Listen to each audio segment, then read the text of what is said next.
کہ جو سیاسی خلا ہے اس کے اندر عمران خان بھی موجود نہیں ہیں اور دیگر بھی نہیں ہیں، تو پیپلز پارٹی کی حالت آپ دیکھ چکے ہیں، تو اس میں 18ویں ترمیم کے اندر وہ تبدیلیاں جو تقریباً کو 13 سال سے اسٹیبلشمنٹ سمجھتی تھی وہ اب کروانے جا رہی ہے۔ اس کے ساتھ ساتھ عمران خان کی بات کی جائے تو آپ کے علم میں ہے کہ جو کے پی کے اندر جو کچھ ہو چکا ہے بالادیر کے اندر، کرک کے اندر، وہاں جو عوامی رد عمل سامنے آ رہا ہے، اس کے نتیجے میں اسٹیبلشمنٹ یہ تصور کر رہی ہے کہ موجودہ صورتحال میں انتخابات ہوئے تو پیپلز پارٹی کے خاتمے یا نواز شریف کو سامنے لے کر آنے کی صورتحال میں پی ٹی آئی ایک اپنا کہہ لیجئے کہ اثر و رسوخ دکھا سکتی ہے، خاص کر پنجاب کے اندر اور کے پی کے اندر، اور کراچی کے اندر بھی اس کا ووٹ بینک اب بھی موجود ہے۔ تو کیا کیا جائے؟ تو اس کے لیے بہترین طریقہ یہ ہے کہ پہلے یہ فروری سے مارچ یا فروری سے مارچ کی طرف انتخابات کی بات کی جائے، پھر اس میں کہا جائے کہ جی اس کے بعد رمضان المبارک اور عید کا سیزن ہے، تو پھر اس کے بعد یہ کہا جائے گا کہ جی سپٹمبر میں، اور پھر سپٹمبر کے بعد یہ انتخابات کب ہوتے ہیں؟ تب ہوں گے جب تک عمران خان ملک سے باہر نہیں بھیجے جا سکتے۔ یعنی کہ عمران خان کو ملک سے باہر بھیجنا اسٹیبلشمنٹ کے لیے بہت ضروری ہے۔ ایک حلقہ یہ کہتا ہے کہ جی عمران خان کو بھٹو کی طرح پھانسی دے دی جائے، اسٹیبلشمنٹ کا بعض یہ کہتے ہیں کہ عمر قید دے دی جائے، لیکن جس نوعیت کا دباؤ ہے اسٹیبلشمنٹ کے اوپر، نہ صرف عوام الناس کی طرف سے، پی ٹی آئی کی طرف سے، بلکہ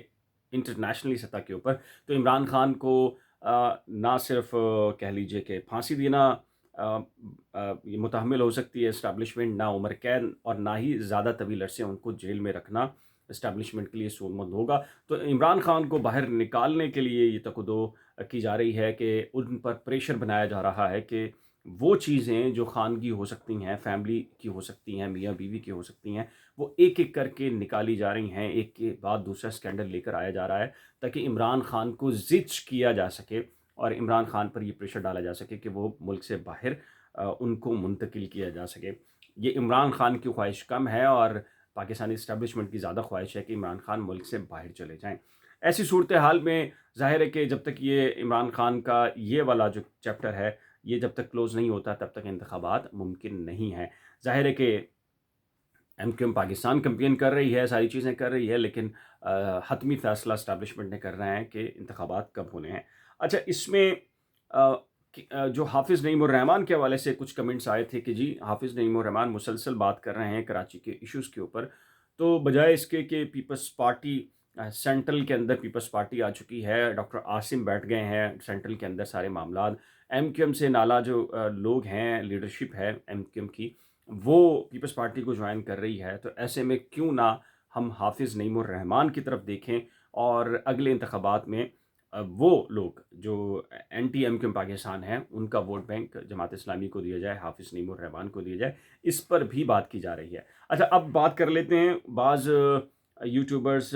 جن کے بارے میں یہ کہا جا رہا ہے کہ انہیں اٹھایا گیا ہے اور کچھ کہہ لیجئے کہ اپنے تحفظ کی خاطر روپوش ہیں، تو اس سلسلے میں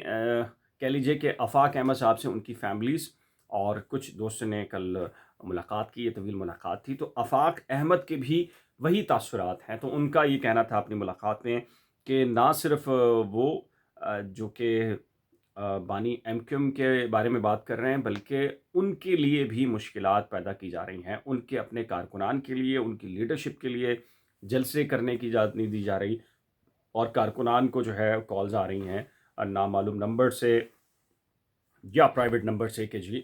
آپ جو ہے وہ مخالف گروپ کو جو ہے وہ جوائن کر لیں۔ تو ایسی صورتحال میں انہوں نے یقین دہانی کرائی ہے کہ وہ ان یوٹیوبرز کے ساتھ، ان کی فیملیز، ان کے دوست احباب کے ساتھ کھڑے ہیں۔ اب بات کر لیتے ہیں ان یوٹیوبرز کی، تو علی سرور اس میں شامل ہیں۔ تو میری اطلاع کے مطابق یہ کہا جا رہا ہے کہ ایک ذرائع سے کنفرم ہوا ہے کہ ممکن ہے کہ جب یہ ولاگ دیکھ رہے ہوں تب تک وہ گھر پہنچ چکے ہوں، رہا کر دیا جائے ان کو، یا اطلاعات یہ ہیں کہ ایک دن کے اندر اندر ان کو ریلیز کر دیا جائے گا، کیونکہ اس پر پریشر بھی پیچھے سے بہت ڈیولپ ہوا ہے، ایک کمپین لانچ کی گئی، اور پھر بعض کہہ لیجیے کہ بڑے جو جرنلسٹ ہیں انہوں نے کچھ ٹویٹس بھی کیے، تو اس کے نتیجے کے اندر ایک چیز سامنے آئی ہے۔ باقی بعض ایسے یوٹیوبرز ہیں جن کے ولاگ نہیں آ رہے، تو ان کے بارے میں یہ ہے کہ ان کو اٹھا لیا گیا ہے شاید، لیکن ایسا نہیں ہے۔ وہ میری اطلاع کے مطابق آپ کہہ سکتے ہیں کہ اپنے تحفظ کی خاطر وہ روپوش ہیں، وہ بھی یقینی طور پر منظر عام پر آ جائیں گے۔ تو یہ وہ تفصیلات ہیں جو کچھ سوالات کیے گئے تھے، مجھ سے کہا گیا تھا کہ ان کے ان ساری صورتحال پہ بات کریں۔ تو اس سلسلے میں آپ کی رائے کیا ہے؟ اپنی قیمتی رائے کا اظہار نیچے دیے گئے کمنٹ سیکشن میں ضرور تحریر کیجیے گا۔ ایک نئے ولاگ کے ساتھ جلد ملیں گے، لیکن جانے سے پہلے ریکویسٹ ہے کہ اگر آپ میں سے ابھی تک کسی نے current affairs with Bilal Facebook page یا یوٹیوب چینل کو لائک، سبسکرائب، فالو نہیں کیا تو براہ کرم کر لیجیے گا۔ خدا حافظ۔